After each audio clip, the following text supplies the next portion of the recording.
Good evening, traders and investors. Will back here with another one, coming to you with a Wednesday market recap. Hopefully you guys had a very good day in the markets today. And in today's action, well, it was another very strange day in the markets. The S&P and the QQQs hitting brand new all-time highs. However, the breadth of the markets has been significantly deteriorating over the last few days. Your percentage of stocks above their 20-day EMAs now at a very low read of 39, some of the lowest reads that arguably we've had all year. Percentage of stocks above their 50-day EMAs also coming down to some of the lowest reads that we've seen all year. And the percentage of stocks above their long-term moving averages still holding up okay. But the story that we've been noticing here over the past, let's say, month and a bit is once again, it seems to be a question of only AI is working. If you're not in AI, your stock is basically not doing a whole lot of anything. If you take a look at the heat map, you'll see that 90% maybe of the market was just nowhere to be found today. And not only nowhere to be found, significantly in the red, as the market's once again being upheld by a lot of the big tech names. Now, it started off this way, and it kind of continued all throughout the day. That being said, we did have major news today, of course, from a couple different sources. Number one, of course, we had Jerome Powell delivering a 0.25% interest rate cut, and we're obviously going to take a look at that a bit later on in the video. After the close, we got one big piece of news from President Trump's visit to Asia, and that is that he convinced South Korea to pay $350 billion in an agreement to possibly lower the tariffs that are charged against them. That was a big piece of news, but it came in after the close, and in the after hours right now, you can see we're not reacting on that too much. After the close, additionally, we had massive earnings from some of our big tech names. So in today's video, guys, we have a lot of things to cover, and we are going to spend a lot of time on market breadth and the narratives that are currently circulating right now, and especially on sector rotation. So in today's video, we'll do a few key things. Number one, we are of course going to have to cover what exactly was said by the Fed chair himself, Mr. Jerome Powell, which did lead initially while he was speaking to a little bit of a drawdown on the indexes. Now, today was not a very strong day before Jerome Powell took the podium, and then thereafter it kind of just unraveled, and then of course everybody was focused on the big tech earnings. So after we cover what Jerome Powell had to say, we're going to dive directly into some of the big tech earnings for today. And of course, we're going to be covering Meta, Microsoft, and Alphabet. Now, shout out to a lot of other companies that reported today, especially shout out to Fiserv that was down over 40% on the day, and other companies that reported earnings such as Chipotle, ServiceNow, Starbucks, Mercado Libre. But unfortunately today, we only have time for the top three. Perhaps later on in the week, such as on Friday, I'll be able to catch up on a few of these names that moved in a big fashion today, but we're going to talk about them at the end of the video. After we're done our big tech earnings rundowns, we will go through our technical analysis and spend a lot of time on rotation. Take a look at the SPY, take a look at the QQQs. We know we have declining breadth right now, which is not a very good sign for the markets, right? When you're pushing all-time highs with a few gaps left behind, you want to see a very broad market. If you don't have a very broad market, any slight little negative catalyst can bring us down, and bring us down quite quickly, especially when not many sectors in the market are participating in the action right now. After we're done our sector rotation analysis, we will dive deep into the rest of our big tech names, well, this entire big tech list to be specific, and derive, after today's earnings and in light of tomorrow's earnings on Apple and Amazon, where are the best deals in the market right now across this big tech list? Which one of them can possibly be nice swing trades? And which one of these names is possibly also good for a longer term position? After we are done that, we will today do our biggest gainers and losers of the day. There were very many, especially on the red side, right? So I'm going to pick and choose a few companies here that I think can be notable possible swing trades and or long-term investments, because today there were so many names that were down, and it seems as though NVIDIA's GTC event yesterday just reiterated, right? If it's not AI, it's not working. And several companies today just coming down after that release by NVIDIA yesterday. NVIDIA did well today, but the rest of the market really did not. So we'll cover some of the names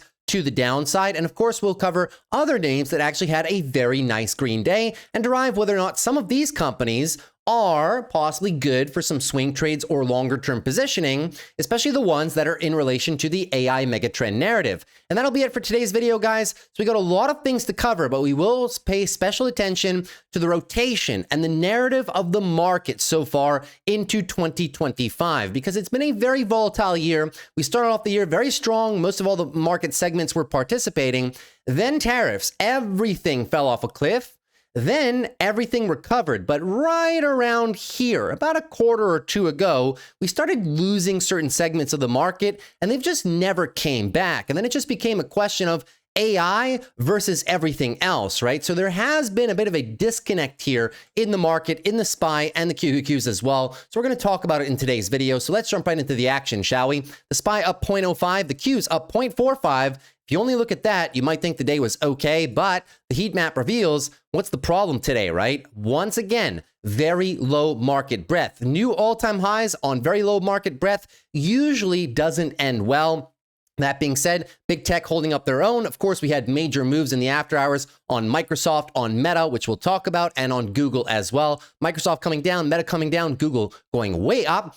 Financials, nowhere to be found today. However, there wasn't any negative news whatsoever. These companies just sold off and sold off more all throughout the day. Visa had really good earnings. They started off positive and somehow made their way down 1.62% over the course of the day, despite not having any negative news whatsoever. Healthcare was also a pain point for the market. No major news in healthcare. Sure, UNH reported earnings yesterday and they went a little bit down, but still, most of your major components of healthcare were down on the day.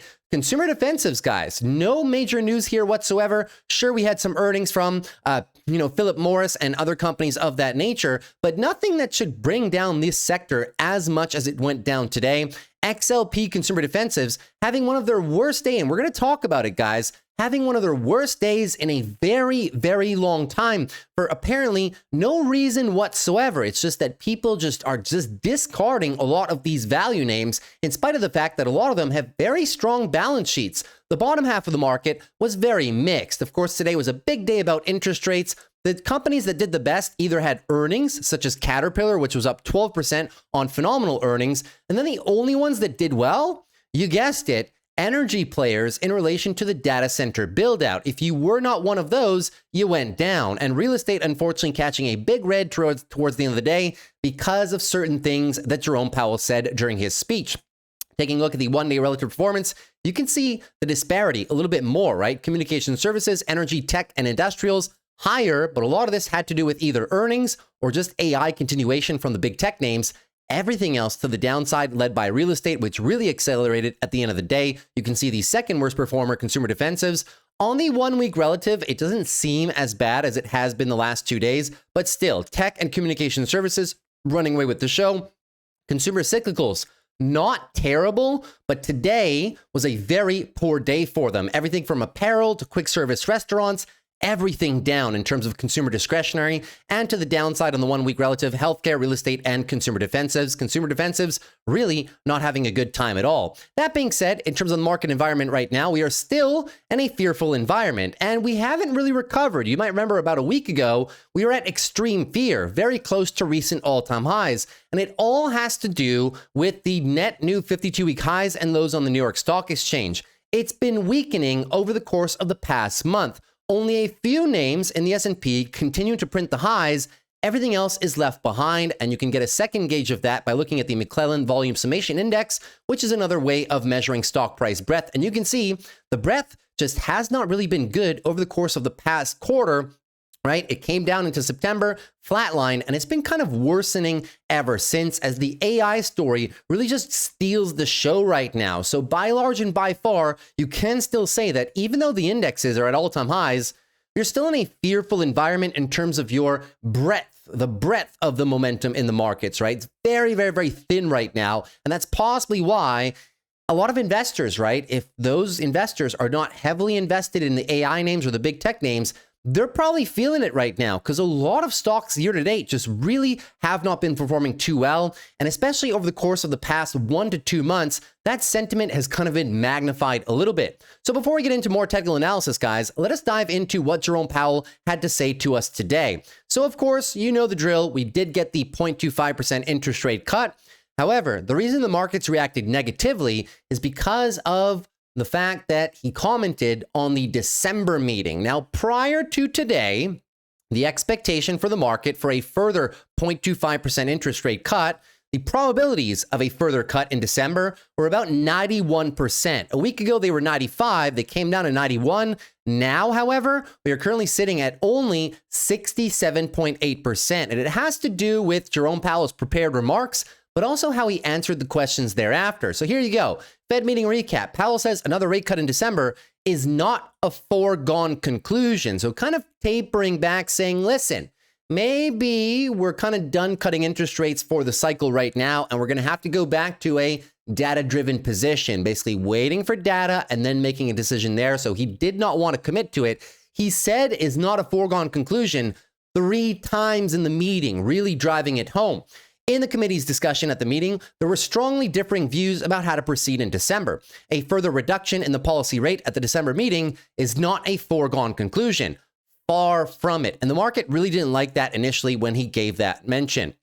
Now, in terms of the layoffs currently in the market, because we know that Jerome Powell is actively monitoring the inflation situation from tariffs, but especially the jobs market. So in light of the fact that we haven't received any government-based jobs data recently, what does the Fed have? So here you go. You see a significant number of companies either announcing that they are not going to be doing much hiring or actually doing layoffs. I showed you guys all the layoffs that were currently happening yesterday as a result of the earnings that we've received so far.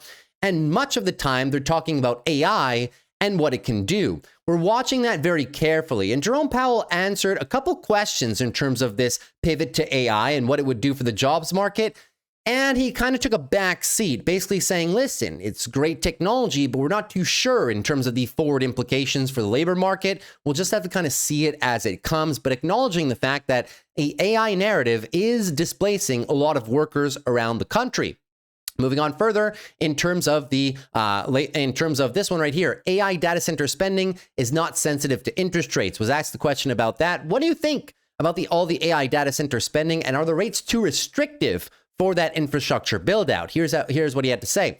The Federal Reserve's interest rate policy is unlikely to impact the tech sector's spending on AI infrastructure. I don't think that the spending that happens to build data centers all over the country is especially interest rate sensitive. It's based on longer run assessments that this is an area where there's going to be a lot of investment, and that's going to drive higher productivity. Basically saying, listen, these companies probably don't care about interest rates because the amount of money that they possibly stand to save far outweigh the costs for now. You had to kind of read between the lines, but that's what he was hinting at. Moving on further, Powell says there's a growing chorus supporting skipping a rate cut. We're at a place now where we have, in fact, cut 2 more times.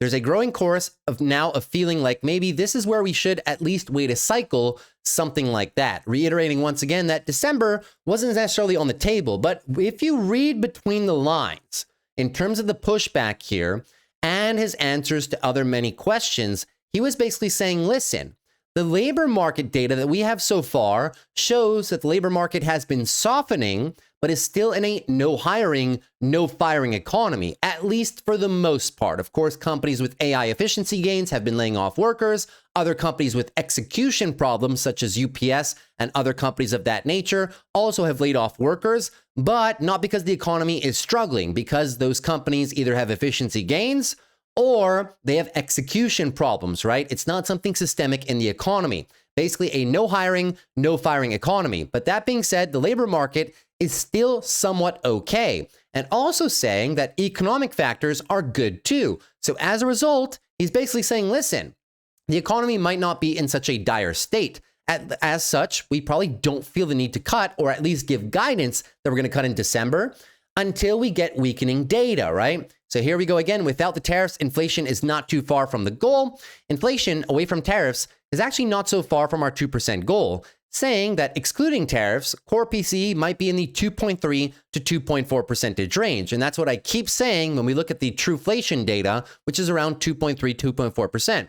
The thing about tariff inflation, the base case is it will come and it will probably increase further, but it will be a one-time increase, saying the exact same thing he said back in September overall. So those are pretty much all of the major highlights from Jerome Powell. I'll give you guys one more. Powell says available evidence shows softening labor market. Although official employment data for September are delayed, available evidence suggests that both layoffs and hiring remain low. No hiring, no firing, basically, right? And that both households' perceptions of job availability and firms' perceptions of hiring difficulty continue to decline in this less dynamic and somewhat softer labor market. The downside risks to employment appear to have risen in recent months. And sorry, one last one, I promise. Powell sees economic growth somewhat firmer than expected. Fed Chair Jerome Powell said what economic data is available shows that economic growth has been surprising to the upside. Data available prior to the shutdown show that the growth in economic activity may be on a somewhat firmer trajectory than expected, primarily reflecting stronger consumer spending. So if you kind of read between the lines of this entire meeting and people's disappointments of no rate cuts in December, the moral of the story is basically, listen, the economy is actually very resilient. The jobs market, although being in a no hiring, no firing environment right now, is softening a little bit, but nothing critical as of just yet. So as a result, the Fed doesn't really see a need to be in a rush to cut interest rates. Now, of course, the market being the market, it wants as many rate cuts as humanly possible. But at least if you read between the lines, the Fed is not nervous about the direction of the economy. They would be nervous if they confirm a December cut or if you would have seen a 0.5% interest rate cut today. That is not what we saw today, however. So that is your entire Fed recap. Hopefully you enjoyed. And now the small little kicker right here is, of course, the tweet by Donald Trump in the after hours. South Korea has agreed to pay the USA $350 billion for a lowering of the tariffs charged against them by the United States. Additionally, they've agreed to buy our oil and gas in vast quantities. And investments into our country by wealthy South Korean companies and businessmen will exceed $600 billion. So President Donald Trump, once again, shopping for foreign direct investment. He's been doing a pretty good job of that so far. Our military alliance is stronger than ever before, and based on that, I've given them the approval to build a nuclear-powered submarine rather than the old-fashioned and far less nimble diesel-powered submarines that they have now. A great trip with a president of South Korea. That being said, where are they going to build said submarines? Well, of course, they're going to build them in... Wait, where is it? Oh, now I can't find it anymore. Well, essentially, they're going to build them in the USA. So that's pretty good for the market, of course, right now. I don't know where the tweet is right now, but they're going to build them in Philadelphia, essentially. I'm not going to scroll through President Trump's Truth Social feed right there, but they're going to build them in the USA. So once again, good for that segment of the manufacturing in terms of the shipbuilding yards in Philadelphia. So pretty attractive news from President Trump. And of course, tomorrow, or rather tonight, later tonight, because Asia's 12 hours ahead, of course, you get the infamous Trump and President Xi meeting. That should be extremely interesting. And you're going to have to wait probably for the action in the overnight session and all the headlines to come out probably in the next couple of hours. Because right now in Asia, it's about 7:30 a.m. So that being said, guys, that is it for your news and Fed recap. Hopefully you guys enjoyed. Now, let's get into some big tech names, shall we? So you can see in the after hours right now, you got a bit of a mixed bag. Google's up 6, Meta's down 7.5, and Microsoft is down 3.8. So a bit of a mixed bag here. However, the common theme is that all three of these companies really crushed their earnings. But of course, you guys know earnings season is a casino. Even if companies can have good numbers, they can still go down. And we will justify why some of these companies are coming a little bit down in the after hours right now. In terms of company number one, we're going to do the biggest one of them all in terms of market cap. We're going to talk about Microsoft, which is currently down 4% in the after hours after a stellar earnings release. Take a look at this massive beat right here. 12.5% beat on EPS. Very strong, with a 3% beat on revenue additionally too. A lot of the focus was going to be on their Microsoft Azure cloud growth. So how did that do, guys? Smashed it. Absolutely smashed it here. Revenue up 18% year over year for Microsoft. Very strong. Microsoft Azure cloud growing over 40% year over year, matching the 40% quarter that they gave us last quarter as well. Operating income up 24% and EPS up 25% year over year. This is insane, guys, right? This is like a $4 trillion company, just like NVIDIA, although NVIDIA is $5 trillion today, growing revenue and EPS so aggressively, right? Operating margins also clipping back very close to the 50% mark. That is one of their best quarters in the last 8 quarters in terms of profitability. Now, if we dive a little bit deeper into some further numbers here in terms of the breakdown of the business, you will see the following: more personal compute revenue. That was up 4%. This has been a division for Microsoft that has been somewhat soft over the course of the past 2-3 quarters, but now posting a very decent print, up 4% there. Microsoft Cloud revenue and Intelligent Cloud revenue both up 26 and 28% respectively, with Microsoft Azure up 40%, right? So they kind of disclose these 3 different segments, but the one everybody pays attention to, of course, is the cloud hosting services. Productivity and business process revenue, 17%. Microsoft 365 commercial, 17%. Consumer, 26% year over year. These are really good numbers, guys. These haven't been the best over the course of the past 4, 5, 6 quarters, but very nice refresh cycle for Microsoft right now. LinkedIn, 10% year over year, and Windows OEM and devices up 6%, and Xbox content and services only up 1% year over year. Another big highlight, guys, is this one down here: commercial remaining performance obligations. $392 billion, over a year and a half of revenue in the pipeline for Microsoft still to receive. That was up 51% year over year. I will remind you, over the course of last quarter, the remaining performance obligations, guys, were 315 million. So they've added a tremendous amount, guys, to this number, over $75 billion in a single quarter, rather $70 billion plus or minus, right? In a single quarter. Very, very strong numbers for this business overall. And of course, they've paid $10.7 billion in dividends and buybacks overall for the business. Not too bad. Why is the company down in the after hours? Well, possibly because it's ran a tremendous amount into their earnings, right? Do I believe they should be down 4% on these earnings?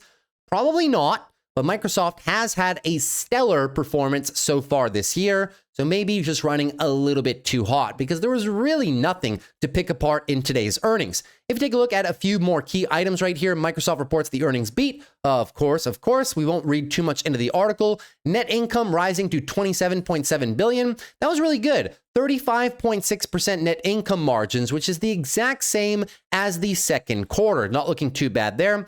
Microsoft said its investment in OpenAI resulted in a $3.1 billion hit to net income in the quarter. This is the only thing that I could find in the entire earnings release that could possibly be construed as something negative. But keep in mind, they paid $13 billion for their investment into OpenAI, and they're just recognizing a little bit of that incrementally every quarter. So this is part of the $13 billion initial investment that they made in OpenAI. Of course, that investment right now worth over $130 billion. So that was very good.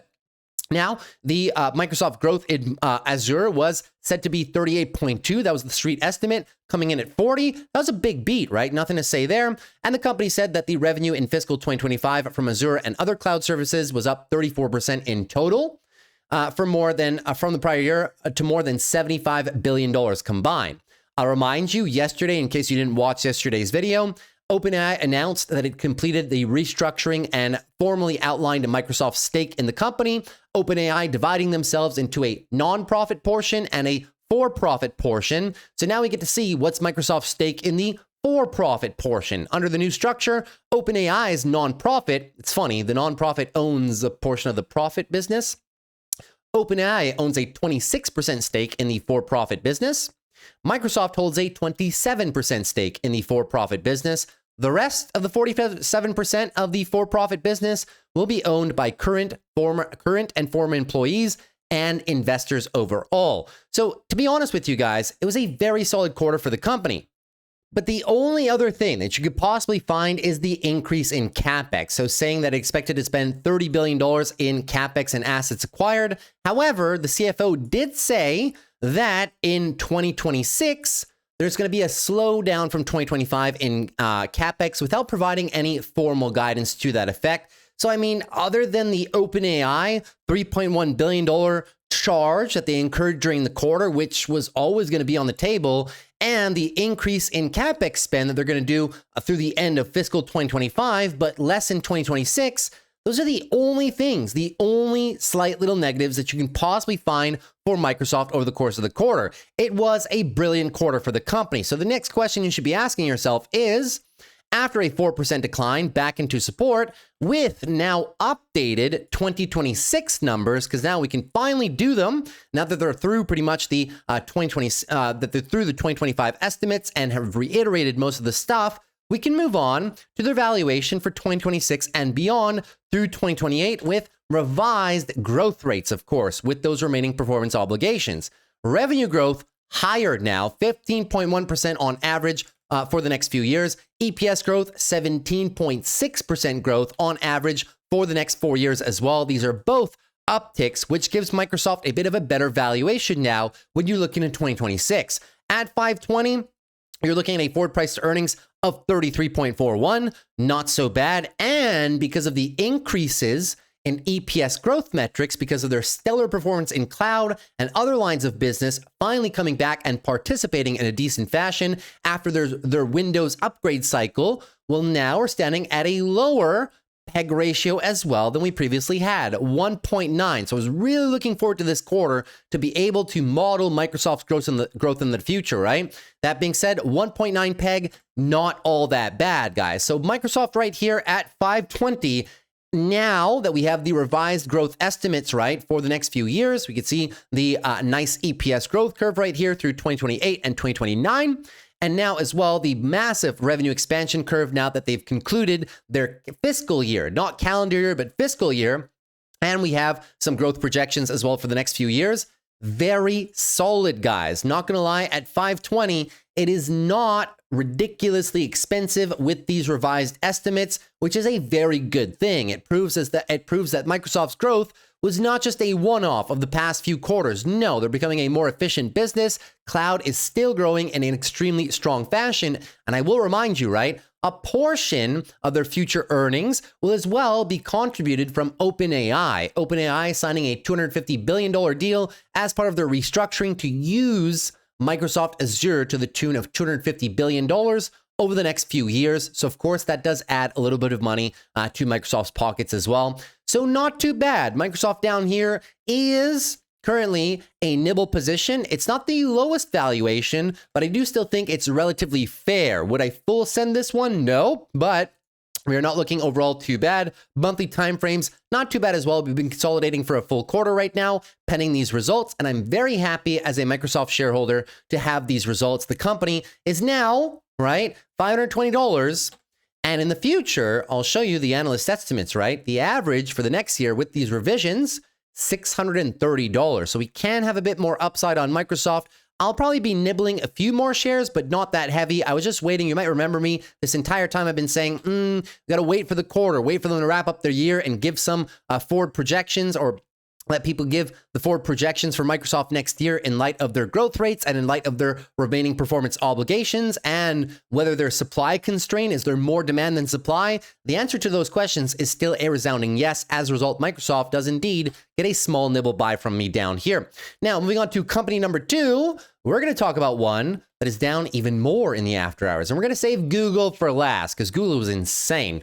Meta down 7.41%. They are actually down more in the after hours, coming back into the area that I've been accumulating some shares over the course of the past few months every time they come down into me. So what happened with Meta? Well, you'll see here right now, they missed on EPS by 84%, but it's not what it looked like. Not what it looks like. They unfortunately got Netflixed. One-time tax obligation, which I'll explain, of course.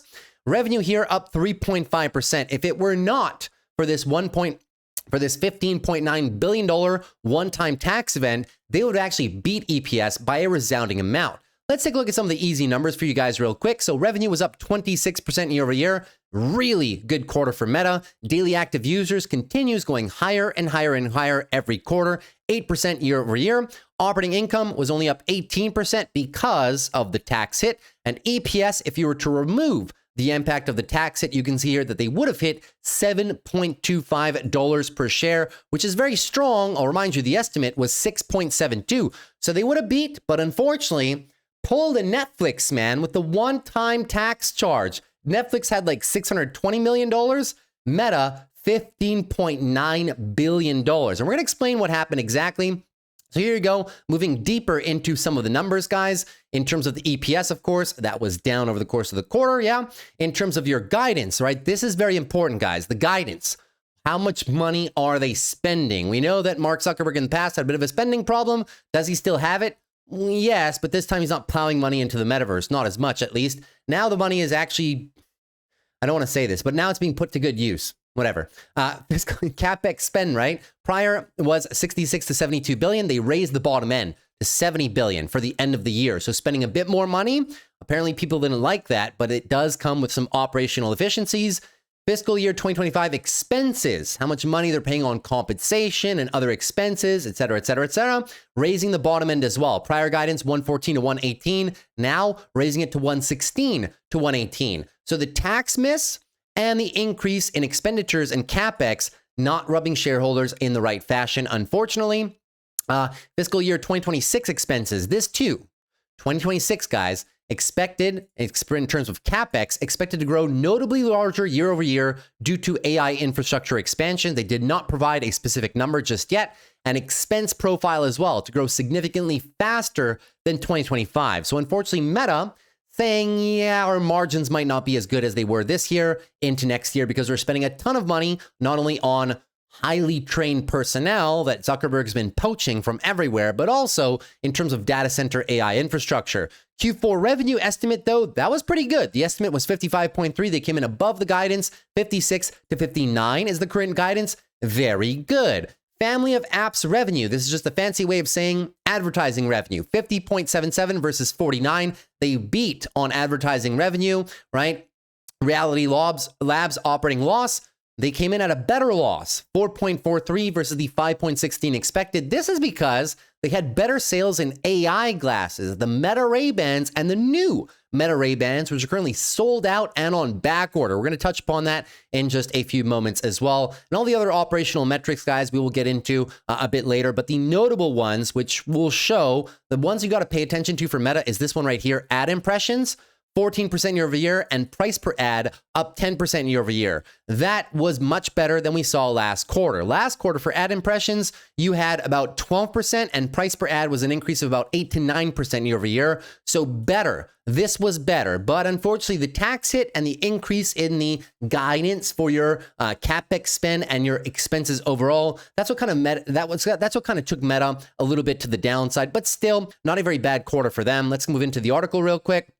So they dropped 9% despite the earnings beat as the company takes the one-time tax charge, of course. Let's move into it. CEO Mark Zuckerberg said Meta consistently requires more computing power from its AI initiatives, resulting in more spending on related data center and cloud services, talking about the CapEx and the increase in the expense profile overall. That suggests that being able to make a significantly larger investment here is very likely to be a profitable thing over some period, said good old Mark Zuckerberg. Moving on further, we are still experiencing significant year-over-year growth in AI glasses revenue in Q4 as we benefit from strong demand from the recent products that we've introduced. But that is more than offset by the headwinds to the Quest headset. So the Quest VR headsets that Meta's been working on for 5 years for the metaverse, unfortunately, they're not doing so well. However, the Meta Ray-Bans and their new AI glasses, those are actually doing really well. The company in September revealed the $800 Meta Ray-Ban display glasses, which are Meta's first consumer-ready AI glasses with a built-in display, like a computer screen. It projects it on whatever is in front of you, kind of like your heads-up display in a car where you can see your speed and everything in the glass. Same concept. And an accompanying wristband with neural technology. Zuckerberg said the product is sold out and that the demo slots are booked through the end of November. We're going to have to invest in increasing manufacturing and selling some more of those, talking about the new Meta Ray-Ban glasses. I'm excited to actually see those. Now let's talk about the tax implication, guys. So unfortunately, they took a $15.93 billion one-time tax charge. Now, although even in the earnings call, the company wasn't very clear on it, when you really dig through the data, essentially what it is, it's a charge in relation to the one big beautiful bill. That resulted in the non-cash income tax charge. Essentially, what the company said is they have accrued deferred taxes. The company is also changing their tax rate to a more favorable tax rate into the future, the new tax rate for the company moving forward because of the benefits of the big beautiful bill will be about 14%. So what they're doing now is they're paying their deferred tax charges before moving into a new fiscal year, before moving into the next tax bracket, the new tax bracket, which will favor them. So there is a silver lining here. Even though they had a big tax charge right now, their tax rate into the future will be lower because of the same big beautiful bill that they're talking about right now. So that being said, Meta, really good earnings, guys. You'd be hard pressed to find anything bad in these earnings other than that tax item and the increases in CapEx, which they say that they need because there's just so much demand and they can see efficiency gains, of course, right? Advertising revenue per user geography. You can see here that all geographies did much better, whether it's the US and Canada, the dark column down here, the lighter gray column, Europe, Asia Pacific, and the rest of the world, all moving higher. This is Meta's main bread and butter. So you want to see them doing well across all geographies, across all of their product lines, Facebook, Instagram, WhatsApp, etc. And that indeed was the case additionally as well. That being said, the Reality Labs revenue still continues to struggle as it becomes more and more of a heavy cost center for the business. So I'll remind you guys, this segment of the business brings in almost nothing in terms of revenue, right? In terms of your total family of apps, this portion of the business brings in, let's do the math real quick, 470 divided by 51,242. It brings in like not even 1% of revenue.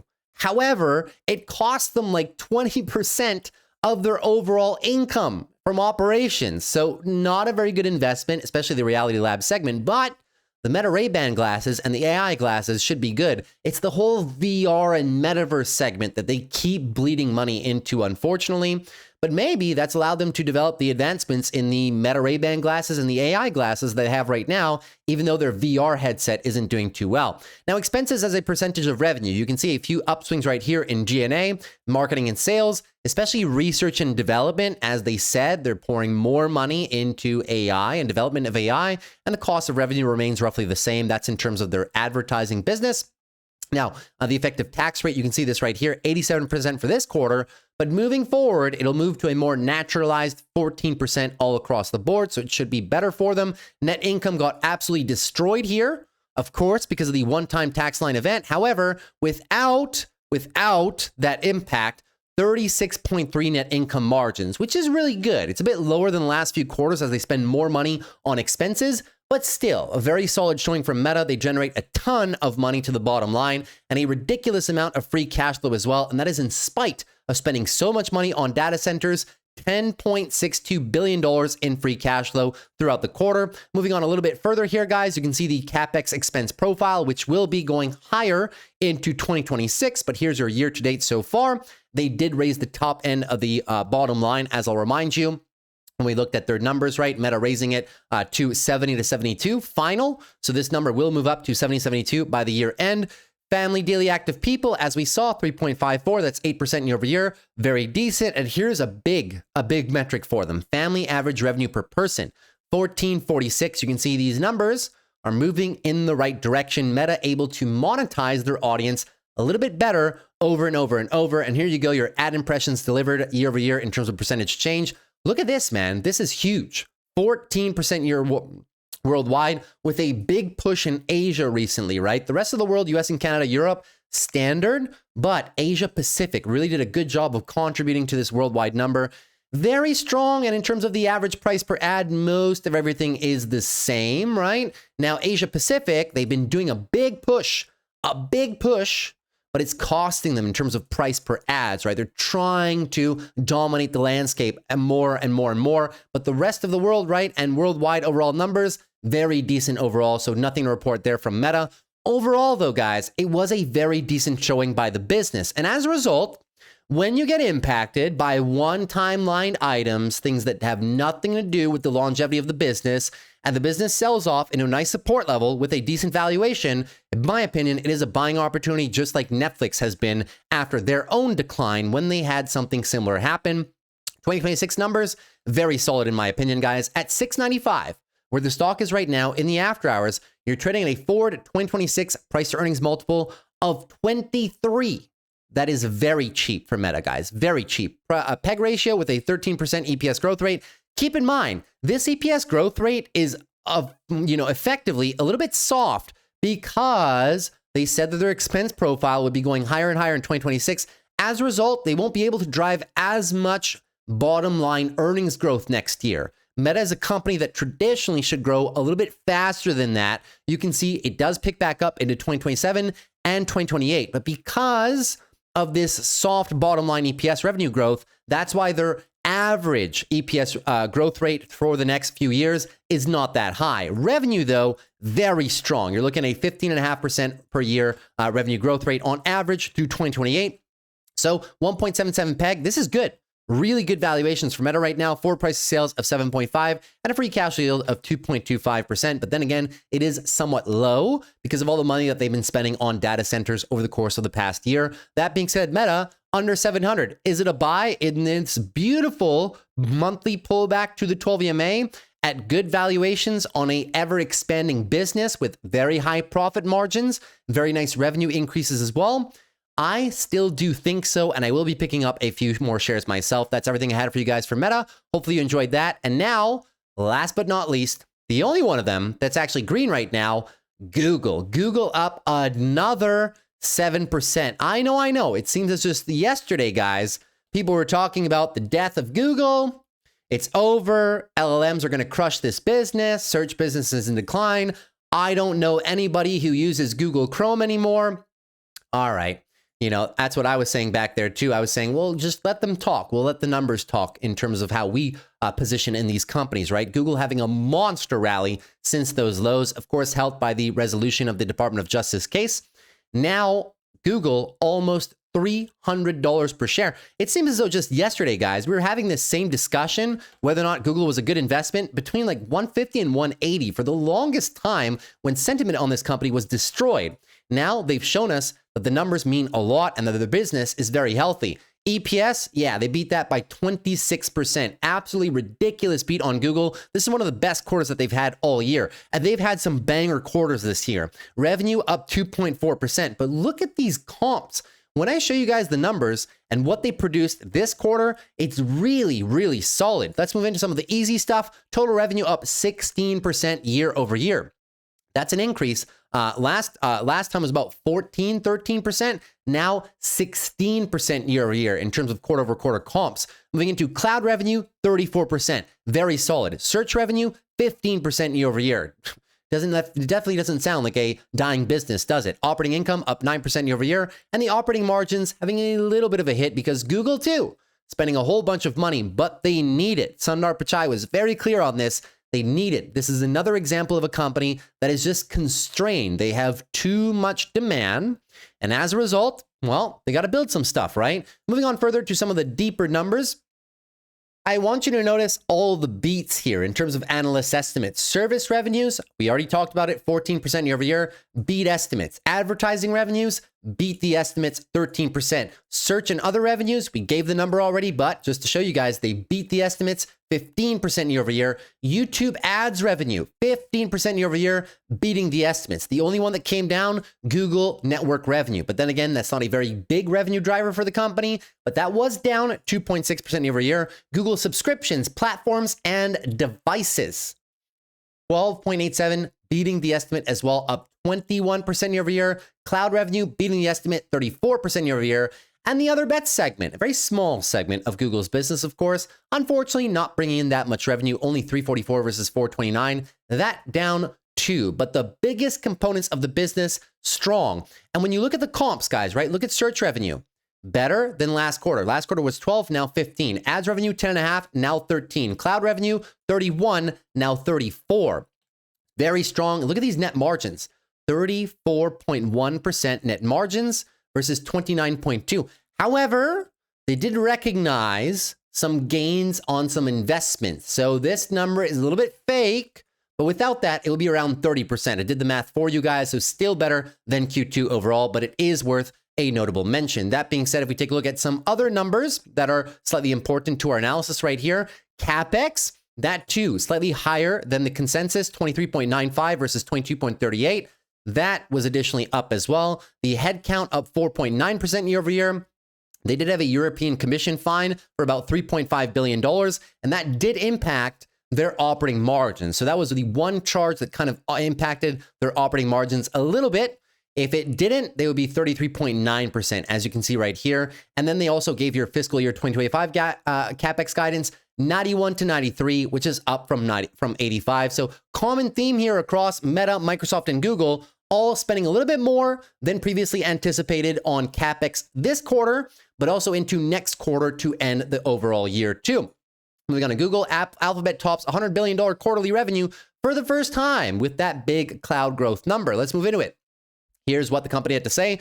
With the growth across our business and demand from cloud customers, we now expect the 2025 CapEx to be in a range of 91 to 93 billion, which we just went over as well. Looking out to 2026, we expect a significant increase in CapEx, and we'll provide more detail on our fourth quarter earnings call. So there you go. This one can be bigger, kind of like Microsoft as well. The latest earnings show the company is seeing rising demand for its AI services, which largely sit in its cloud unit. It also shows the company is continuing to spend more to try and build out more infrastructure to accommodate the backlog of customer requests. We continue to drive strong growth in new businesses. Google Cloud accelerated, ending the quarter with $155 billion in backlog. That is massive, said CEO Sundar Pichai. The backlog comes from demand for enterprise AI infrastructure, including chips, and demand for Gemini 2.5. We have signed more deals over $1 billion through Q3 this year than we did in the previous 2 years combined. That is insane demand for Google. Over 70% of existing Google Cloud customers use its AI products, Pichai said. That's a result of the company's strategy to upsell existing customers, and it's working. Google's flagship AI app, Gemini, now has more than 650 million monthly active users, the company said in the report. That's up from the 450 million active users Pichai said it has last quarter. That is insane, guys. I'll remind you, right? ChatGPT has 800 million users per week type of thing, yeah? But you would assume that these users are all recurring. So you can extrapolate that their monthly active users for ChatGPT is around 800. In the last quarter, Google was sitting at half of that. Now, 650 million. Google is catching up very quickly, right? Very quickly indeed. Alphabet's net income increased to 35 billion, which we already said. It's about 34.1 net margins. But then again, they did recognize something on their income statement, which we'll talk about right now in terms of the other expenses, right? So the reason that your net income was higher, despite having higher expenses, look, they grew revenue by 16, total costs and expenses were up 19% though. So you shouldn't be able to have higher net income because your expenses grew faster than your revenue. But that's when you see the other income. So they recognized some capital gains essentially that they had on some of their investments. So that's what helped bolstered your good old net income. But if you remove that, it was still a very strong quarter for the company overall. Revenues, not a problem for the business as well. Operating income moving a little bit higher. And that includes the European Commission fine of 3.5 billion. So as we saw, right, without this impact here, they say 30.5, as I showed you guys previously, just to, kind of just put these things together right here, it would have been 33.9%, which is this line right there, yeah? So very strong quarter for Google. You can't take that away from them. Cost of revenues and operating expenses, as we showed, right, a little bit higher because it includes that $3.5 billion fine. Without that, it would have been marginally higher, but they are spending a decent amount of money more on research and development. Not that much, though, in terms of sales and marketing and G&A, right? G&A is where they recognize the $3.5 billion fine. If you take that out, not that much movement in terms of G&A, but most of that money is being spent on R&D, which you can argue that is being spent in a good place overall. So I just wanted to kind of reconcile those two things. But there again, you have Google's revenue breakdown, right? Subscription, platforms, and services, 21, Google Network down a little bit, YouTube ads, 15, and Google Search and other, which does include advertising, which was very strong additionally too. So not that bad at all, guys. Really, really, really strong, right? And then Google Cloud, of course, very strong as well. So there's not much more to kind of highlight in this earnings. It's very solid. Google printing a $24 billion free cash flow quarter, which is very solid, bringing their total free cash flow trailing 12 months to about 73.5. Obviously, it would be much higher if they weren't spending, a total of how much money? $70 billion in terms of your overall capital expenditures for the entire year so far, or rather 91 to 93. So the free cash flow would be substantially higher, but they need that because, of course, they're demand constrained. And there's just too much customer demand, right? In terms of for their products and services. The CEO said it himself. So stellar quarter for Google. Nothing bad to say about the company at all, beating on all metrics by very wide margins. That being said, for the next few years, Google's growing revenue at 10.1% per year. This might actually be a little bit low if they keep putting in numbers like this into the future, and if their AI endeavors keep paying off the way that they are. EPS 15% per year at $2.90 right now. Is Google a good buy? Right? That's everybody's question. Google right now, in terms of 2026 forward estimates and these growth rates, you're trading a 27 forward price to earnings. Still manageable. You're trading a 1.8 peg. Not too bad at all, right? And Google, once they're done all this CapEx, they'll be printing a whole lot of profits too. EPS steady up and to the right, and revenues steady up and to the right as well. Am I buying Google up here? No, I was saying Google was a decent acquisition back here at 240, 250, a little bit more of a nibble, but I did spend an entire year and a half almost, guys, pounding the table on Google down here, right? If you missed it, you missed it. If you want to start a position up here at 290, the fundamentals wouldn't say that it's that expensive, of course, but the technicals are going to be very, very overbought right now. The best is when you get the technicals and the fundamentals to line up. Like when you see Meta right here over a consolidation period, and then you can kind of accumulate into the position. When you see Microsoft accumulating here over the course of a 3-4 month period, and their fundamentals kind of catch up, that's good. Google might just be a bit of an exception to the rule because even here at the all-time highs, the valuation is pretty good. If I had to start a brand new position on Google, I would probably start some up here just to be in. If it's something like a long-term position you want to hold for the next 5, 10, 15, 20 years, right? Obviously, we want to buy in, but we want to move into it with a DCA approach. No further swing trades on Google from me at this point in time. And that wraps up all of the earnings I have for you guys. Of course, they're big tech earnings, so we have to spend a lot more time on them and do deep dives of the numbers like this, especially in a heavy spending cycle for these businesses, because we want to know, is all this spending paying dividends in terms of the growth rates or not? And so far, indeed it is. So that's everything for your big tech earnings. Hopefully you guys enjoyed. Now we got a whole lot of charts to talk about, so let's jump into it. So in terms of the SPY, where do we currently stand? Well, of course, we've had back-to-back gap-up opens for a majority of the week, and any weakness as a result of the President Trump and Xi meeting could possibly bring us down. Keep in mind as well, we got GDP tomorrow morning and PCE coming out on the Friday session too. We also have 2 more major big tech earnings tomorrow in the names of Amazon and Apple, and we also have a couple other tech names and some big pharmaceutical players in the names of Eli Lilly and Merck, all of which will possibly have an impact on the indexes tomorrow. So in terms of the price action, the bulls are looking good, but we also know the breadth has been declining. So it may appear that we're doing really well right now, but you would not be surprised, guys, if you do get a pullback. If you do get that pullback, next support is 674, down to about 668. Your line in the sand is down here, 664. You cannot lose this area, or you risk sacrificing the daily uptrend and moving into a bit of weekly consolidation, as we are slightly extended right now from the 12 EMA. I mean, you can tell with the trend line, right? Really pushing the top of that trend line. So any piece of negative news can possibly bring us down. So this is possibly a time to kind of just accumulate some buying power. I know that, the market's been very bullish in the most recent times, especially for AI-centric names, but you do want to be accumulating some buying power, right? Especially when you're kind of coming into slight overbought conditions on some weak breadth. Moving on to QQQs right now, same concept, right? Beautiful leg of expansion. We'll see how the markets open tomorrow. Right now, the markets in the futures appear to be green. That being said, the results of the President Trump and Xi meeting and the big tech earnings will have an impact on these, on this price action tomorrow. If you do come down, guys, a lot of space for the bulls. Support stays put 611 down to 606.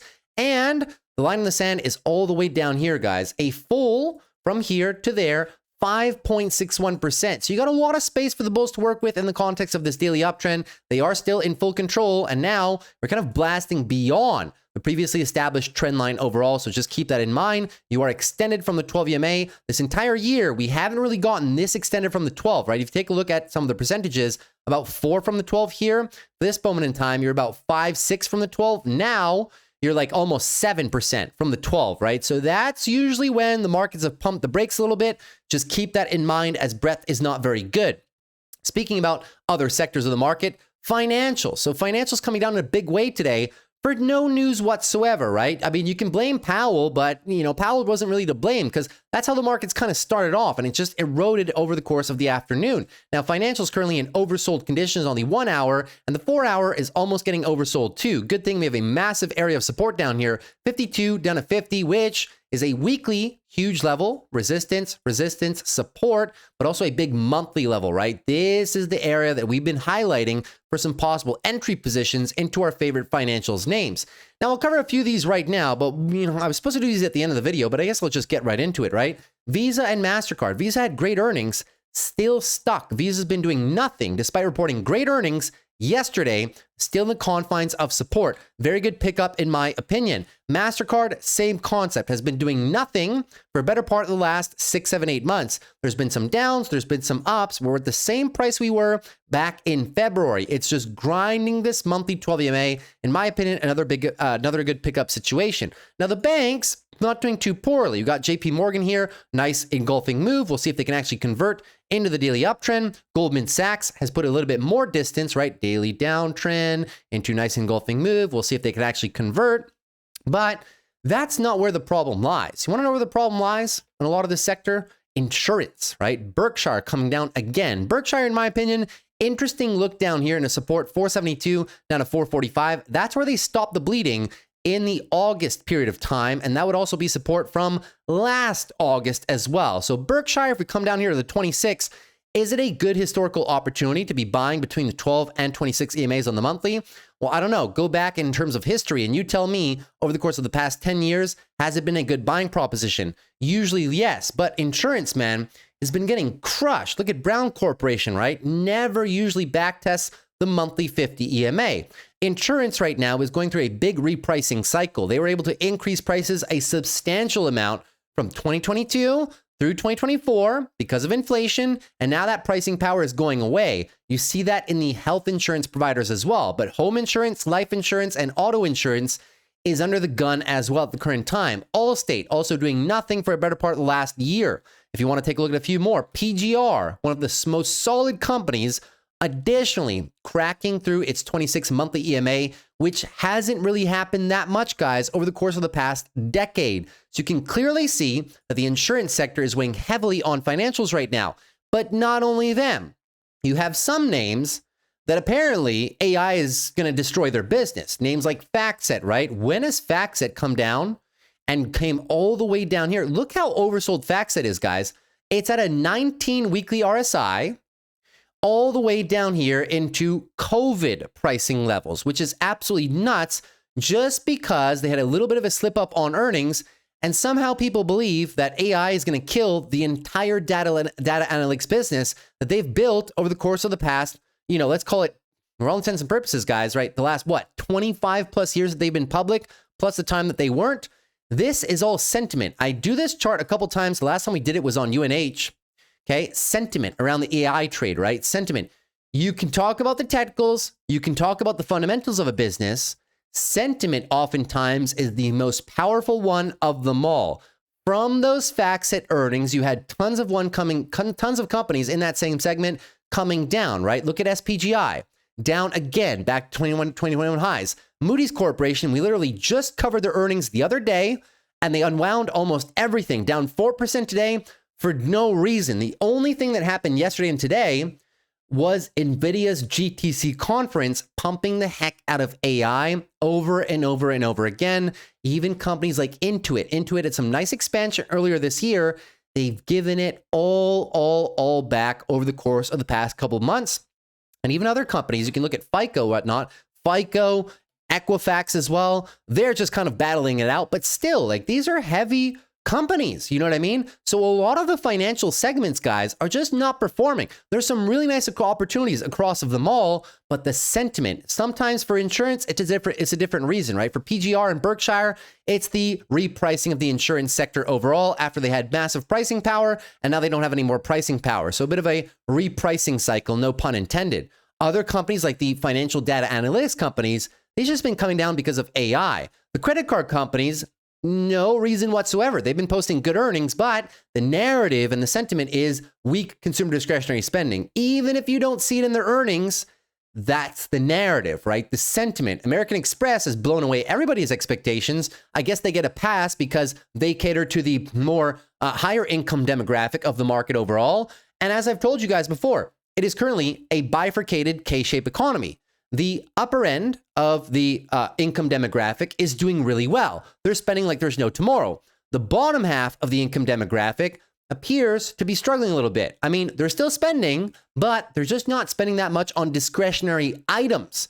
Travel remains strong, but goods remains very weak. And when we take a look at this biggest gainers and losers segment of the market later on in today's video, I'll show you guys, right, that a lot of the companies, consumer discretionary companies, they're just not doing anything, man. They've arguably been crushed for the past few years, let alone the past few days, weeks, and months.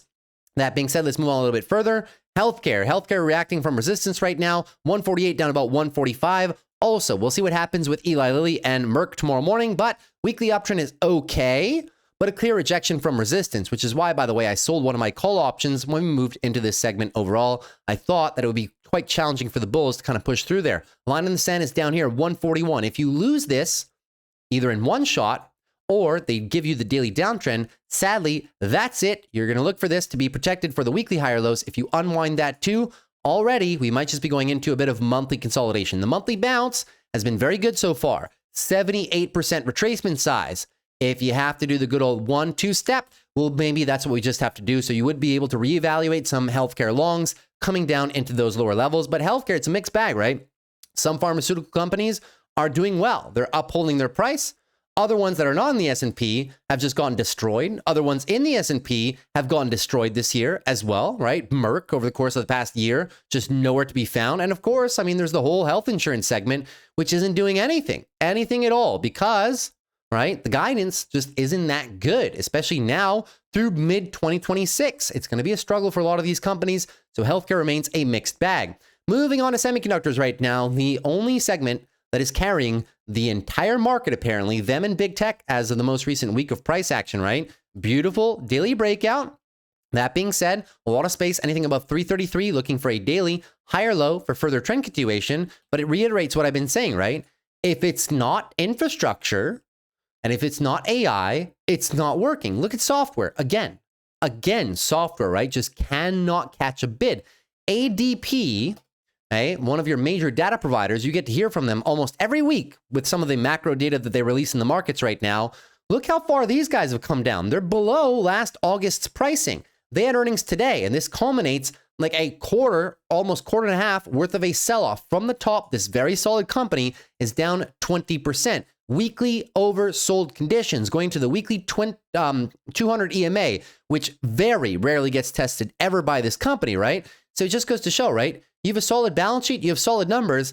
If you're not AI, right? If you're just a data analytics business or whatnot, the narrative is just against you right now. They had very good earnings. Look, they beat. This was this morning.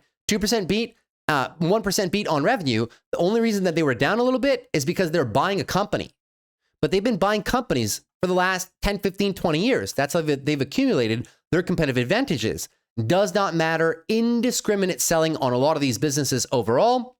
That being said, just not a very good day for ADP, right? So, I mean, it's just a fact of the matter, right? If it's not AI, it's just not working. So I understand you guys are concentrated in AI, but eventually this trade also has to take a break. So you would hope that when this AI trade takes a bit of a breather, as we saw just about 2 weeks ago, when we saw a lot of the neo cloud providers, a lot of the fan favorite names drop a bunch, a lot of the growth names drop a bunch, you would hope that the other segments of the market are going to be there to kind of pick up the slack, right? But those rotations seem to be very short-lived. They last for like a week, sometimes only a few days, and then it's right back to the AI trade. So the AI trade, guys, is shaking up a good portion of the market landscape, no matter where you look. If it's value, it's not working because people want to be in AI. If it's software, it's not working because AI is just going to apparently replace all of these companies, right? Even the financial data analytics companies. not the exchanges in this segment, but the data analytics companies overall. If you're the banks, you've been doing well, but you've been running very hot. If you're the credit card companies, apparently you just can't go higher because there's still some uncertainty around consumer discretionary spending, even though the earnings don't show that. And the banks didn't say that either. Healthcare has just been a mixed bag the entire time. And the bottom half of the market is just sensitive to interest rates. And the Fed keeps, they keep pivoting, right? They seem to be convinced about some things. Then they give pushbacks and you know what I mean? So it is a very uncertain market right now. There's a lot of competing narratives. You just got to recognize what portion of the cycle that we're in. Sometimes right now, the story of a stock matters more than the underlying fundamentals to the upside, but also to the downside as well. A lot of AI growth names are running far beyond what you would expect to be considered fair valuations. A lot of the very solid businesses with extremely solid valuations are just being sold off indiscriminately, despite the fact that they are cheap fundamentally, right? So it's a story-driven market right now as people keep trying to put together the pieces of this big puzzle that we're currently in. It's a big revolution right now in the markets as to what are going to be the impacts of AI, right? On a lot of these different companies. And to be honest with you, I don't think analysts know beyond the next quarter or two, which is why you see so much uncertainty in the positioning and in the market breadth right now. Moving on to the Russell down about 0.85%. So you see, I'm spending a lot of time on these indexes right now. So I'm going to put two asterisks with an important segment for indexes. This is very important stuff, guys, right? Moving on to, I'm not saying that all these companies, a lot of those companies, guys, a lot of companies in here that have been just getting sold off for no reason, they're very good pickups. But it's just saying, if you buy these companies, don't be surprised if the story is not on your side for a given time, right? But at the end of the day, you always should be buying fundamentals of a business. If the story is there with them, it helps. The one thing you shouldn't do with most of your portfolio is only buy the story, because the story sometimes can only last so long, and sometimes a lot of those names have very violent pullbacks from some of their extended levels. So keep that in mind. The story trade has been working well this year so far, but it's always a gamble as to how far they can actually push on their individual legs. Moving on to the Russell right now. So the Russell, unfortunately, the price action is still very choppy. Once again, it's the story, right? Is growth going to come back? Is it not? We're going to recession. Are we not? Et cetera, et cetera, et cetera. That being said, the Russell is okay. Line in the sand down here, 240.78. We'll see. Can we push higher? If the index is correct, you would expect this one to move lower, and you would expect us to go into a bit of weekly consolidation. Weekly higher lows are down here, 237. Overall, not that bad, but just be wary of the Russell pullback. You are extended from the 12 EMA. If I'm looking for a pullback, I'm looking for mid 230s for a possible position here in the next few weeks if you do get some catalysts for a pullback overall.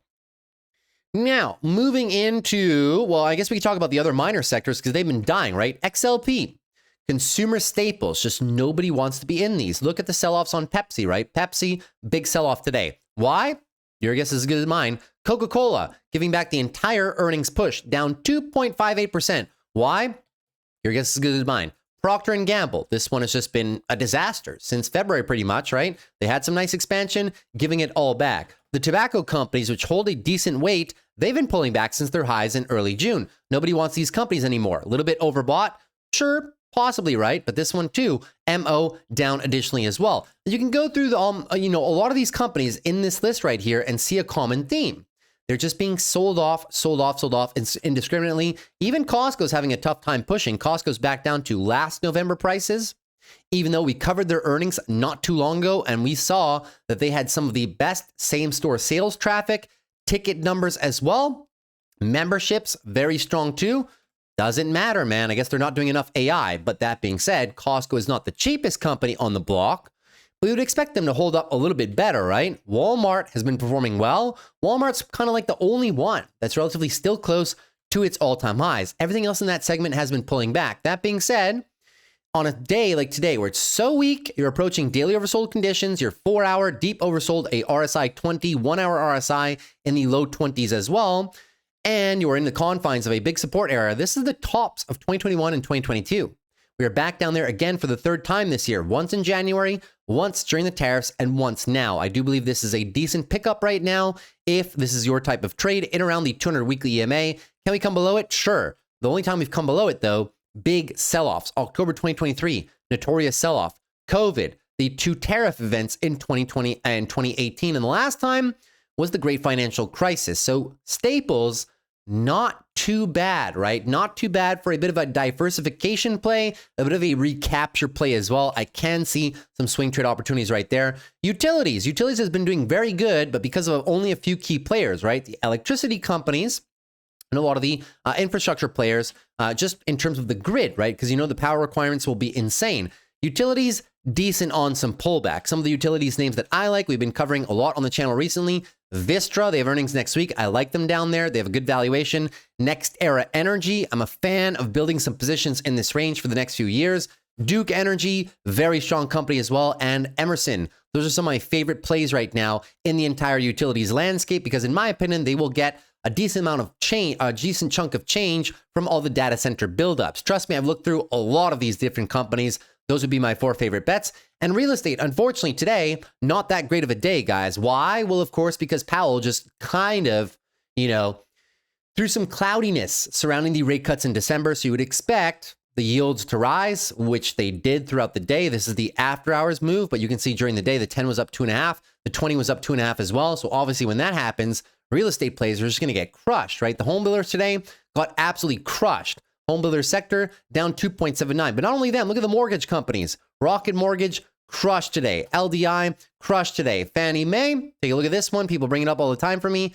4.52 crushed. So possibly you will see a little bit of repositioning as traders start to once again unprice a rate cut for December. This year has been all about pricing in rate cuts, pricing out rate cuts, pricing in rate cuts. It's kind of all over the place, right? That being said, the longer-term trajectory of interest rates will be coming down. I do believe that some segments in real estate still represent good buys, such as the mortgage companies on this consolidation, and such as the home builders on this consolidation as well. The VIX moving a little bit higher today after that release by Jerome Powell, but we will see if it moves up even more tomorrow if big tech continues its slide. That being said, if we do move higher, you guys know the drill. Good time to be selling puts on some of your favorite names that might be coming down. And if the VIX just moves a lot lower, good time to be looking for call options for some plays that you want to lock in maybe for the next year and a half, 2 years with some leap call options. Yields and bonds, we already talked about it just because of Powell, right? So you're going to have some bit of retracements down there. TLT possibly going to move to the downside a little bit as we unprice, the December rate cut, but the upswing is well in motion. But like I said, it's going to be a very slow trade as we move through this rate cutting cycle overall.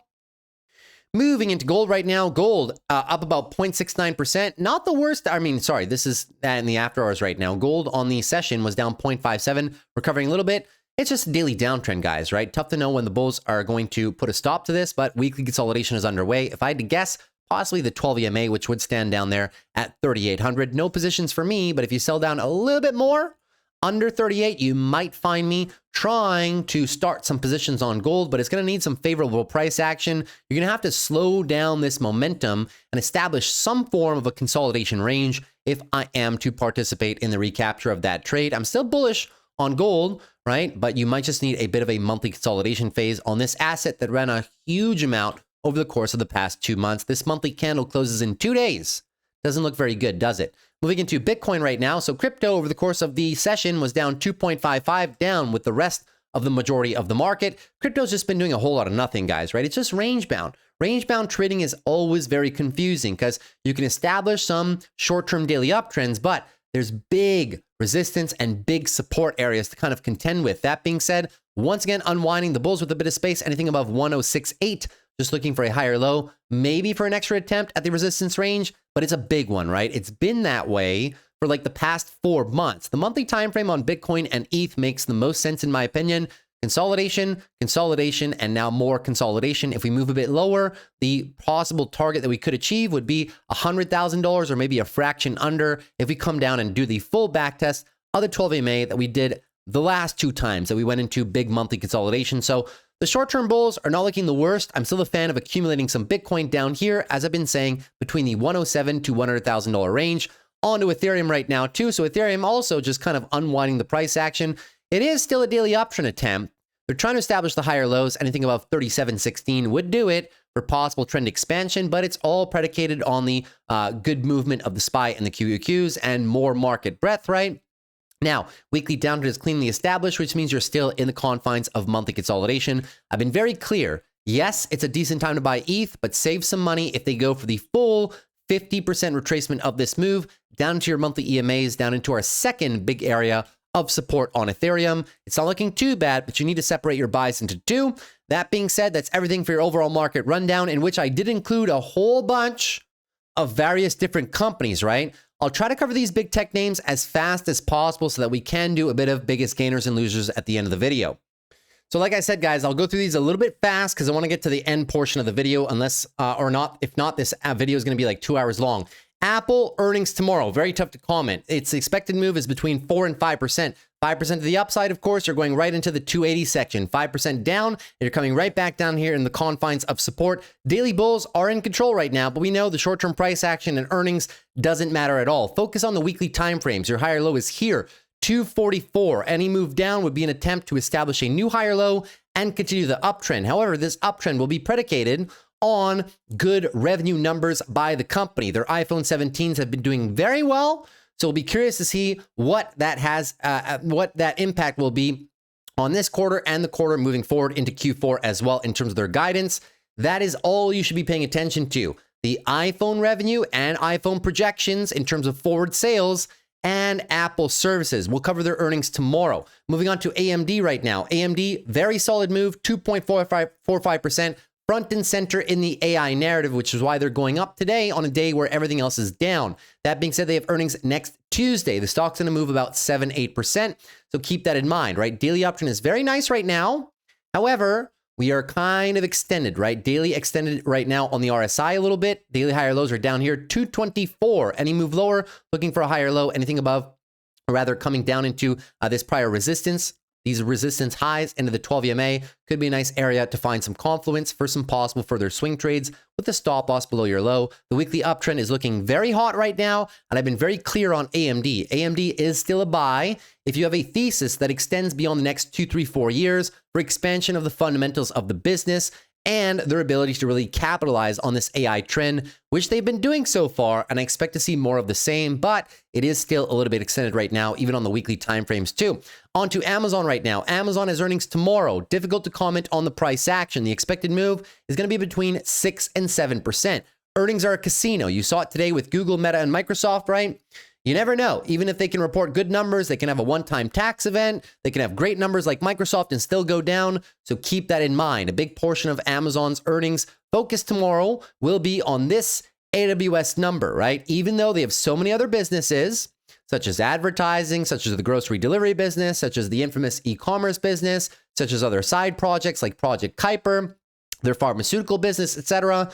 A lot of the focus is going to be on this AWS growth number because Amazon's been held back for a while now because they're growing cloud revenue slower than sector peers such as Google and Microsoft. So keep that in mind. If Amazon has good numbers tomorrow but goes down, it's going to be all about AWS. If Amazon has okay numbers for the rest of everything, but AWS beats in a big way, that is when you're going to see some true lift on the shares. One thing's for sure, if they send Amazon back down to me, right down here again towards the 200-day EMA, 215 or lower, I will be a firm buyer of Amazon, even if they keep it the same. We'll cover that on the channel tomorrow. Not too bad. The bulls have gained some distance above the lows. We will see if they can protect that into their earnings tomorrow, but still one of my favorite businesses to invest in for the next few years.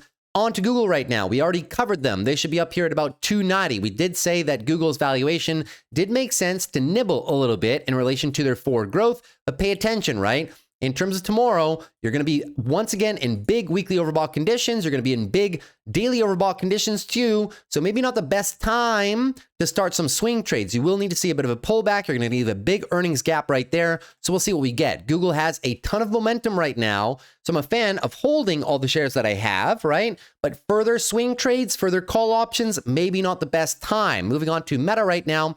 Meta down here, of course, after earning 600 or high 600s. I will be a fan of buying the dip. 700 down to 680 is your support range, which you've established earlier on throughout the year. 200-day EMA is down there as well at about 680. If they sell off into it, I will be a big fan of buying. Unfortunately, the weekly downtrend probably will be continuing at this point because we are cutting these lows in the after hours right now. We'll see if the dip buyers show up. If not, focus on the monthly timeframes, guys. This is just classic monthly higher lows. 3-4 months of consolidation into support and the 12 EMA.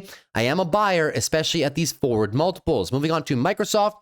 We covered Microsoft, so we'll cover it very quickly here. 520 in the after hours right now. Going to back test this infamous region, right, that we've established now over quite some time throughout the quarter. Let me just actually put, you know, rather than these two or multiple yellow lines, let me just put a big old box right here so you guys know what we're looking at, right? This is your big weekly support area. We're going to be coming down into it if we have a long duration bias or a long duration time horizon rather on Microsoft.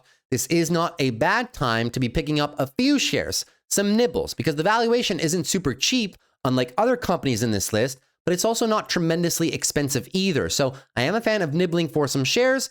For some swing trades, if we're trying to buy the dip right here, the stop loss would have to go below these lows, below 500, and then you'd be looking for the continuation of expansion into possibly the high 500s and into 600 for any call option purposes or things of that nature. On to Netflix right now. Netflix is a stock that came down after earnings right now. Of course, weekly, unfortunately, in a bit of a weekly, I didn't draw that properly, my bad. Weekly downtrend right now and daily downtrend as well. The bulls are a little bit weak right now. Resistance above us, 1,150 down to about $1,000 is going to be that mark. Unfortunately, under the 200-day EMA, which is also acting as resistance. If you're looking at these short-term timeframes and you're saying Netflix can drop a little bit more, that might be true. So swing trades right now, not the best because we don't have the daily and weekly uptrends. I'm not a fan of trying to catch the bottom of something if I don't have at least a daily uptrend. However, for a long-term investment, I've been very clear on the channel, right? Down here between $1,100 and $1,000, decent buying proposition, right? Just take off 10% from this valuation, and you're seeing like a 1.6 peg and a low 30s multiple for the future, and also the management's guidance, right? 1 trillion market cap by 2030. So I am a fan of adding a few more Netflix shares, but no swing trades for me right now until we establish some form of a new daily uptrend coming out of the bottom. Then we have a tradable bottom established. Then we can think about some better swing trades in motion. Moving on to NVIDIA right now, the company that just raised their guidance for the next 6 quarters yesterday to over $500 billion, an increase from the previous guidance of between 340 to 400, depending on which analysts you are following, right? 500 billion is absolutely massive. And as a result, NVIDIA did get some big continuation over the course of the day today. RSI, a little bit overbought, but they tried, right? The bears tried for this daily downtrend. We were commenting on this the whole time. It was just a weekly higher low attempt for a gorgeous swing trade to the upside. And now we're happy that that actually started paying off for us. Very nice. If we consolidate a little bit more, a lot of space right now, anything above 177, looking for a higher low for possible further trend continuation. If you give me a weekly back test, I'll be a big fan of possibly adding to the swing trade position. My price target for NVIDIA now is into the $300 range for end of 2026. The forward multiples right now for 2026 with the revisions and guidance. I mean, I'm expanding the EPS growth rate because they're so profitable. Revenue growth rate, 23% per year. EPS growth rate should be expanding to 25, but I gave a range. The peg right now on NVIDIA at a low 31, forward price to earnings at 206. The peg is only a 1.26 to 1.43. NVIDIA, surprisingly, guys, I know surprisingly, is actually cheap right now, even at 207. So I would be a fan of adding some shares on these pullbacks or even some, I mean, we have some leap call options from here for the breakout, but not the worst proposition, right? It is a greedy long. I will admit that it is a greedy long, but the thesis does make sense. Just don't go too heavy. On to Tesla right now.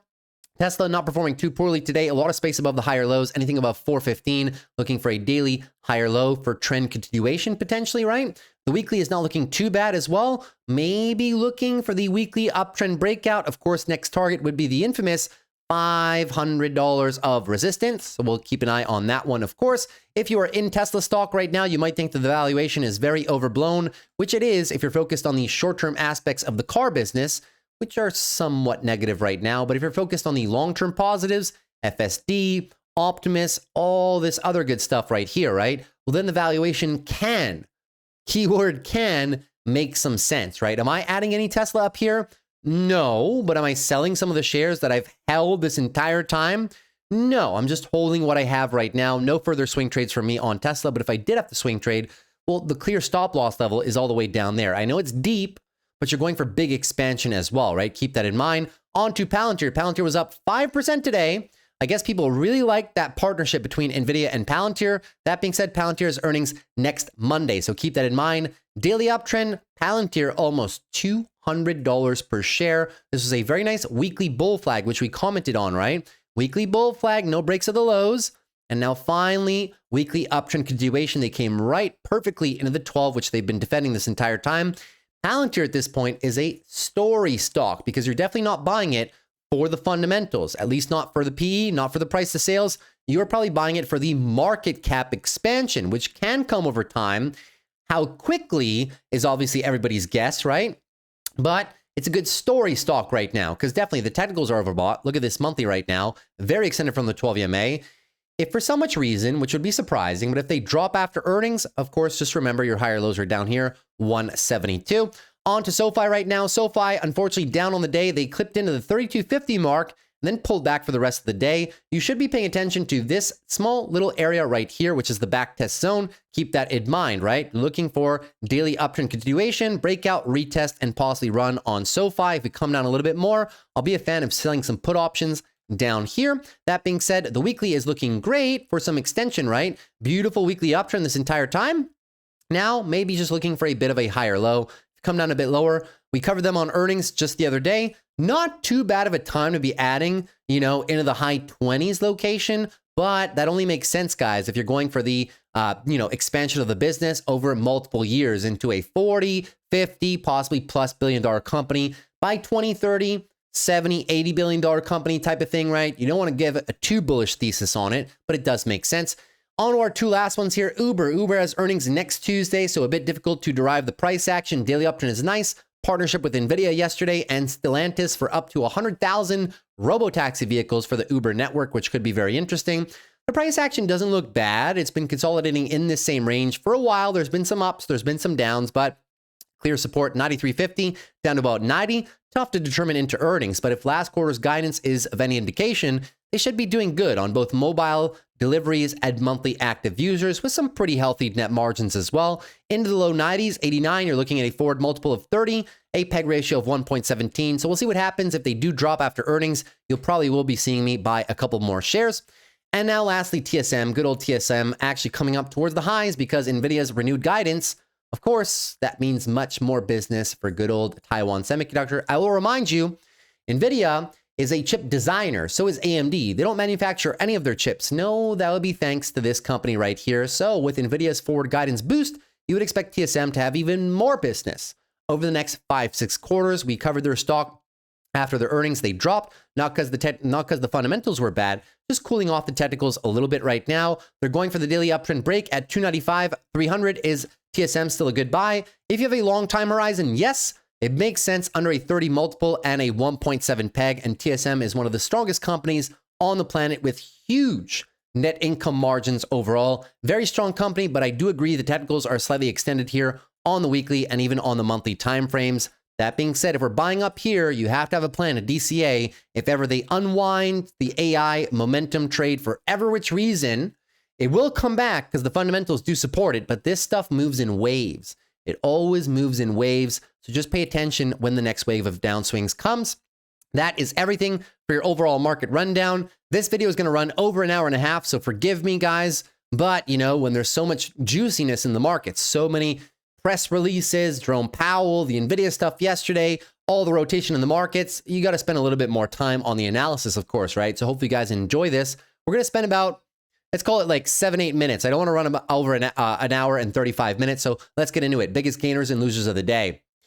Okay, so elephant in the room. Fiserv down 44% on the day. Absolutely disastrous earnings cycle for them. We will cover them probably on Friday, but you can see huge miss on EPS, big miss on revenue, and disastrous guidance, guys. Cutting their revenue guidance by more than half and pulling their guidance for the rest of the year, essentially, right, in terms of the other metrics. So that being said, they also had a management switch up. Is it a good buy down here? This is going to be a hell of a recovery story, guys. Clover growth, man. It's all in the Clover growth for this business overall. Yes, they have a big back end with all of the banks and stuff like that. They do a tremendous amount of buybacks, but the buybacks cost them a lot of money, guys. This is a company that uses debt or used debt to buy back its shares previously. This metric right here is the biggest problem that Fiserv has as a company. It's the top fintech player, but we know fintech has been, let's just be honest, guys, this entire year, fintech, everything from PayPal to Fiserv to other names, just really hasn't been performing too well. Is it a buy down here? If you have a very long time horizon and you're betting on the recovery story, yes, you are clipping into COVID, lower than COVID lows, 2018 lows overall. The valuation is crushed, but the growth of the company in terms of forward projections is also crushed. This is going to be something like UNH, right? Where you're just going to have to kind of buy, sit on it, possibly DCA and wait. This recovery story is not going to be a question of days or weeks or months. It's going to take a few quarters to regain sentiment, regain investor and institutional confidence in the stock. Moving on to other players, guys. The casinos, Caesars. Look at Caesars, man. This entire the last 4 years for the casinos has been absolutely terrible. These guys, MGM, have not moved in like 4 years. Wynn Resorts has not moved in like 4 years. Las Vegas Sands has not moved in 4 years. Casino, good business as a business, right? It's fun to go to casinos. As stocks, arguably, guys, a lot of these players are somewhat uninvestable. I'm not the biggest fan. I'll be front and center to you, for you, right? The only business that I invest is the landlord to the MGM brand of suites of casinos and resorts, which is Vici. But even Vici hasn't done anything other than pay very nice dividends for a better part of the last 4 years. We know that Vegas numbers have been very weak over the last quarter as people are just not spending money in the US. People are going abroad to spend money. But, you know, there's a few reasons behind the Vegas decline. Number one is prices. Prices in the last few years have come skyrocketing, which makes it a bit unattainable for the average person. Moving on to Enphase right now. Enphase, in my opinion, is uninvestable. If you're looking for energy plays, I think they're far better plays. Interest rates are too high for this business to be competitive right now in terms of selling individual solar panels. You might say, yeah, but the stock is crushed. Can I possibly buy this one for a recovery story over the next few years? Yeah, but it joins the batch of a whole host of other companies that are still pending on their own recovery stories. We can talk about this company, but you can talk about so many more, right? You can talk about Lululemon. I'll just bring them up right away, right? This is not companies. Well, it's not a company specific problem. It's a competition problem. Every one of these recovery stories is a little bit different. Lululemon, for me, it's just an apparel brand. There's nothing fancy here. I don't really invest in apparel brands other than sometimes I make some plays on Nike. Nike coming down, Decker's Outdoor Brands coming down in a big fashion, On Running coming down in a big fashion. I do not invest in apparel brands. I invest in a business model, but I do not invest in fashion trends, unfortunately, okay? Because they're unpredictable. You don't know what's going to be trendy, what's not. It's good when it's hot. And unfortunately, when discretionary spending is down, even if the companies post good numbers, it's just not all that great. Look at Abercrombie and Fitch, right? That big growth story, yeah, now completely crushed, right? So these businesses are not good. The only two companies that I would ever invest in terms of fashion and apparel on a long-term time frame, other than maybe Nike for its recovery story, would be TJX because of the business model. As I labeled here on the charts, fashion trends change. The business model keeps you alive. Obviously, thrifting and whatnot has been big in the last few years, and TJX is a good example of what happens when you bring good prices. They buy all of last season's stuff that the other big retailers cannot sell at full price. They buy it all at a tremendous discount and then give the savings to you, the consumer. That's a good business model. I'm not counting on a business trend. I'm counting on a business model. Louis Vuitton, I'm counting on the business model. This is 75 different luxury brands, not just one, right? So you do have a bit of, a bit more of a competitive advantage, a bit more of a moat there for these business models. But apparel and other things of that nature, uninvestable in my opinion, right? Well, they are, but for trends and whatnot, yeah. But for long-term portfolios, guys, you got to stick with companies that have consistent revenue and EPS growth, not just sporadic revenue and EPS growth through fashion trends. That being said, we can take a look at other things. Look at the restaurants, right? Cheesecake Factory down. Is Cheesecake Factory a buy down here? Not my favorite company overall. Look at Chipotle. Chipotle's down, 30% year to date. What did they report in their earnings? Oh, look, the company's down 15, 17%. What a surprise, right? Discretionary spending. Again, not a fan of this one. Not a fan of Kava. I've never really played them much so ever. I've never really invested in them for the long term. I don't really swing trade them that much. Sometimes I'll sell some short puts on Chipotle when the times are good. The only quick service restaurant that I would, or even sit down restaurant, the only restaurant business that I would probably invest in is McDonald's. Why? Because it's more of a real estate business, isn't it, right? And their margins. McDonald's has the best margins in the entire game. It's a slower investment, right? However, it is more of a sure bet than names like Kava, names like Chipotle. I just don't enjoy playing that style of business. Call me tech heavy or, old fashioned in that respect, right? But I just don't like things that are somewhat unpredictable and that go too much with consumer spending, right? I like big businesses with undeniable moats, international companies, right? With super strong competitive advantages, right? That aren't able to be easily replicated. That being said, we covered a lot of this other stuff earlier in today's video when we went through the indexes, right? But just to reiterate, MSCI, SPGI, Moody's Corporation, they're buys, but it's a sentiment trade. Equifax, very solid company. You might find me selling some short puts down there. This business has just gotten eroded over the course of the past 2 years, even though they are improving their fundamentals. FICO is another example of a very high quality company that just nobody really cares about right now. There's been so much drama surrounding their pricing models, their battles with Equifax and TransUnion, etc. So very tough investments overall. Talking about software is just abysmal right now. Adobe is a very cheap stock, but nobody wants it, right? Nobody wants Adobe. Nobody wants Salesforce. AI is apparently going to kill their business. Nobody still wants Intuit, even though they have very solid tax software, very solid numbers, very good buybacks as well. It trades a little bit rich, so I understand, but software has been very tough. Sure, you have some outperformance here in the biggest players in cybersecurity, such as CrowdStrike, such as Cloudflare, such as Palo Alto Networks, but they trade at somewhat expensive valuations. The rest of software, though, kind of, Zscaler is not doing too bad, but the other smaller companies, Datadog, it's doing all right. You know what I mean? SentinelOne still crushed a little bit. Rubrik, which is a very solid company, which I'm in right now, also a little bit crushed. Rubrik probably and SentinelOne, some of my favorite opportunities in that niche right now. Talk about other solid businesses like PayX. Why is PayX down 5.36% today? They had really good earnings just because they are a sympathy play to ADP. How often has PayX come down and clipped into their 50-month EMA? Not that often over the course of the past roughly, decade. They're a company with super strong margins. They serve a good portion of the Fortune 500 companies in terms of payroll services. All analyst price targets well above the current price of the stock. Consistent EPS growth, consistent revenue growth, but nobody cares. Solid balance sheet, nobody cares about all these trades. I care about them, which is why I enjoy playing them on the wheel, especially on the larger accounts. They're just very tough to invest in right now. Duolingo, another company that is showing really good growth rates, but nobody cares. It's the story. AI is going to destroy their entire business, even though, translation services are different than language learning services. Nobody cares. Everybody just lumps them together. It's a very easy story to get behind. Next location for support for Duolingo, all the way down here, 240 to 213, unfortunately, for this otherwise good company. You know what I mean? PayPal just unwinding the entirety of their earnings. They got the ChatGPT news, but we highlighted yesterday why that wasn't the best thing. They have first mover advantage, but a lot of other fintech players will be joining them on the platform. There's just a lot of competition in the fintech space. Toast, another point of sale provider, right? Toast, just look what they've done since July. Nothing. Not because the business hasn't been good, right? Just so many sectors, software, point of sale terminals, fintech, just all out of favor. Autodesk, phenomenal architecture software, engineering software. They got some nice expansion earlier, coming down a little bit, 4.5% today. Why?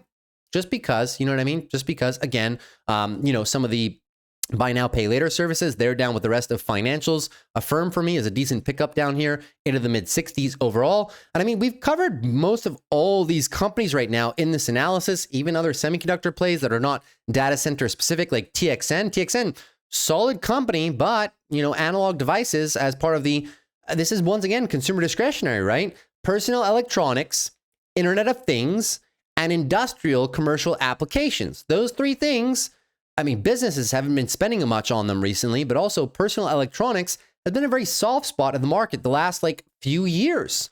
Very cyclical portion of semiconductors right now. Your best performers in semis have been the data center infrastructure players. ASML for the equipment, right?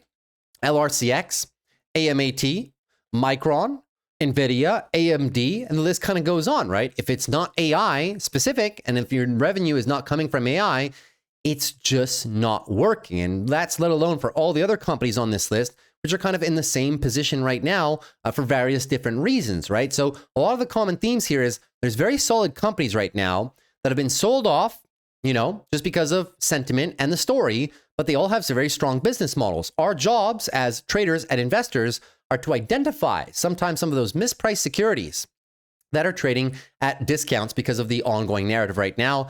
And on the upside today, we can pretty much guess which companies are performing well, right? Symbiotic, robotics, and AI play. Doesn't matter, the company's overvalued. People just want more of it. Caterpillar, why is this one running? Well, the data center build out, more construction equipment, lower rates right now. Caterpillar had some phenomenal projections earlier this year saying when rates finally get cut, there's a lot of built up demand for our products. And now you're seeing it, right? Very, very big gains. Caterpillar now. When does Caterpillar ever trade this far extended from its weekly 12 EMA and this far extended from its monthly 12 EMA? It looks like a tech stock right now, yeah?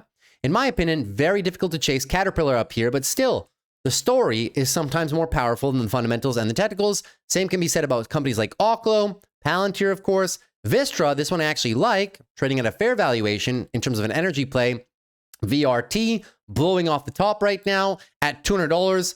It's an expensive stock. Nobody cares. People just want more. I'm not complaining. I'm just showing you guys what's happening right now. The story is the better part right now. Constellation Energy, CoreWeave, Rocket Lab, same concept. CoreWeave I like a lot at these valuations, by the way, and the list kind of just goes on, but that's all we have in terms of time for today. Hopefully you guys enjoyed the rotation and earnings breakdowns. That being said, I'll cover more of these stocks tomorrow, and we'll talk more and more about this rotation. That's everything I had for you guys today, though. If you enjoyed this video, consider dropping a like and a subscribe. Would appreciate it for the growth of the channel. Leave some comments down below if you really want to. And I'll remind you, last but not least, we do have a promotion for our Discord services down below in the video description. The code is Halloween25 in capital letters. You get access to our trading community of over 300 members, all of my trades, all the live streams, all the private educational content, and you can ask me questions in the Discord every single day, of course. More information on that down below, guys, if you want to take advantage of the promotion. That's it for me. Take care and peace.